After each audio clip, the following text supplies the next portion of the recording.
Samedi dernier, il y a des centaines de citoyens qui ont manifesté devant l'usine de Stablex, des gens qui voulaient témoigner de leur mécontentement par rapport aux décisions qui ont été prises dans ce dossier-là. Faites-nous un rappel des faits des dernières semaines. Oui, Claude, parce qu'il y a eu plusieurs développements qui sont passés. Oui, exactement. Alors, le 27 février dernier, le gouvernement du Québec a déposé le projet de loi 93 pour faire passer un terrain appartenant à la ville de Blainville aux mains du gouvernement provincial, terrain sur lequel Stablex voulait ouvrir sa nouvelle cellule d'enfouissement de déchets dangereux.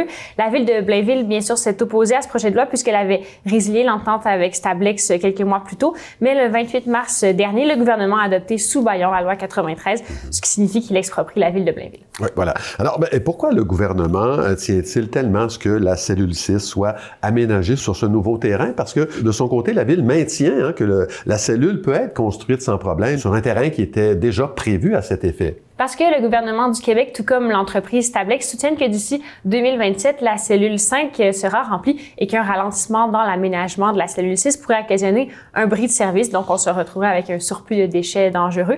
Mais ce dernier point porte à débat. Des groupes environnementaux disent plutôt qu'il n'y a pas d'urgence, particulièrement si l'entreprise arrête d'importer des déchets des États-Unis. Selon le rapport du ministère de l'Environnement, ce sont 30% des matières dangereuses résiduelles qui proviennent du Québec. Oui, une donnée nouvelle, ça. Parmi les manifestants qui étaient présents à la manifestation, beaucoup étaient en désaccord avec la façon de faire de la mairesse de Blainville, Lisa Poulin. Oui, tout à fait. On retrouvait sur place la coalition des citoyens de Blainville contre la cellule 6 de Stablex, le collectif Maire au front des Basses-Laurentides et des représentants de Climat Québec, entre autres. Beaucoup de personnes présentes sont tout simplement contre la démarche de Stablex de s'agrandir, que ce soit sur n'importe quel terrain. Au cœur des préoccupations des manifestants, c'est le doute face à la sécurité environnementale du procédé Stablex et l'opposition à la destruction des milieux humides. Martine Ouellette, qui est chef de Climat Québec, accuse la mairesse Lisa Poulin de ne pas en avoir fait assez pour bloquer Stablex. On peut l'écouter.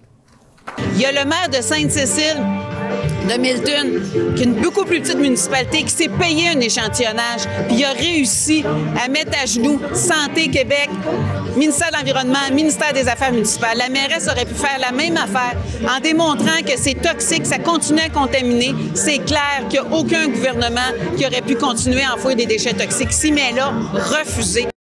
Les manifestants ont donc bravé la pluie cette fin de semaine pour marcher autour du site de Stablex et se rassembler aussi devant l'hôtel de ville. Et à quoi on peut s'attendre pour la suite des choses? Eh bien, la ville de Blainville s'est opposée à l'adoption de la loi sous bâillon. Avec la communauté métropolitaine de Montréal, elle a déposé une demande d'injonction à la Cour, demande qui a été refusée par la juge mercredi dernier, qui a affirmé que l'intérêt public sera mieux servi par le maintien de la loi que par son sursis.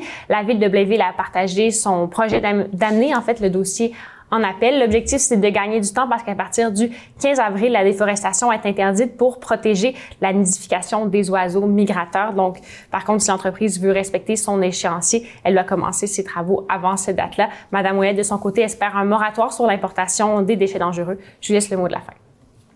Là, on a commencé, on est une petite gang, on est une grosse gang, on va parler haut et fort, puis on espère de convaincre les élus de dire le traitement, il est défaillant, il faut qu'on trouve un autre site, un autre traitement, qu'on diminue à la source, puis on a le temps de faire ça, il n'y en a pas d'urgence. Alors on demeure en attente de savoir si cette cause-là sera entendue.